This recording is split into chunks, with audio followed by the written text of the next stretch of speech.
Nangangarap ka bang makapag-travel abroad?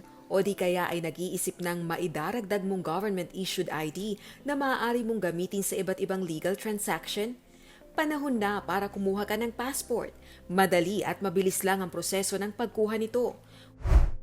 Una ay magpa-schedule ng appointment sa Department of Foreign Affairs o DFA gamit ang link na passport.gov.ph/appointment. I-click ang box na nagsasabi na ikaw ay sumasang-ayon sa kanilang terms and conditions and privacy policy.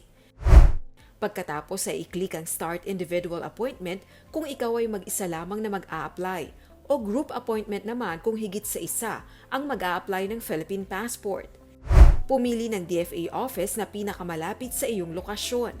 Pagkatapos ay pumili ng petsa na angkop sa iyong availability. Makikita dito kung aling petsa ang fully booked na at ang petsa at oras na available pa sa DFA site na iyong napili.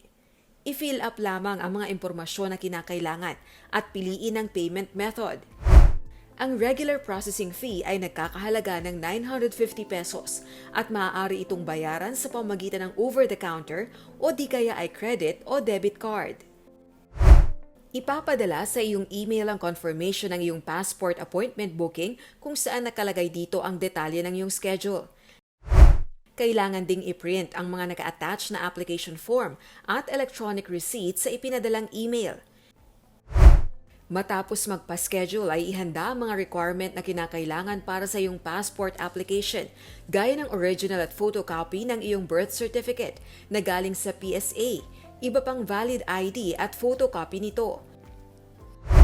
Magtungo sa piniling DFA site sa araw ng iyong schedule at sikaping pumunta 10 to 15 minutes bago ang pinaschedule mong oras. Magsuot ng maayos na pananamit. Iwasan ang pagsusuot ng sleeveless at pagsusuot ng heavy makeup at alahas. Pagkatapos makuhanan ng litrato, biometrics at signature, ay itatanong ng staff kung pick-up o by delivery ipapadala ang iyong passport. Kung delivery ang iyong napili, ay may karagdagang 150 pesos na babayaran. At kung by pick-up naman, ay kailangan mong itabi ang passport receipt dahil kinakailangang ipresenta ito sa araw na pipick upin na ang iyong passport.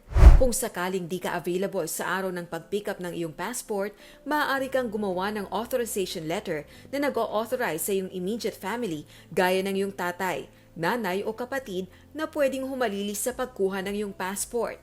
Para naman sa mga senior citizen, persons with disability o PWD, buntis at minors na may edad 7 taon pababa, solo parent, OFW o di kaya ay may exceptional at emergency cases, maaari kang mag-avail ng courtesy lane facility at hindi na nangangailangan ng appointment sa pag-a-apply ng passport.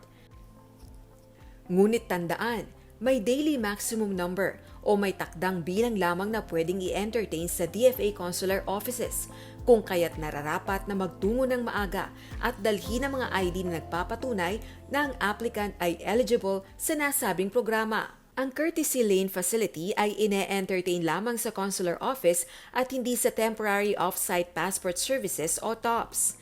Para sa iba pang katanungan hinggil sa pagkuha ng iyong passport, maaaring kumontak sa Department of Foreign Affairs contact numbers at official page 8651-9340, 0961-567-9324, 0977-3533942, passportconcerns@dfa.gov.ph, oka.concerns@dfa.gov.ph.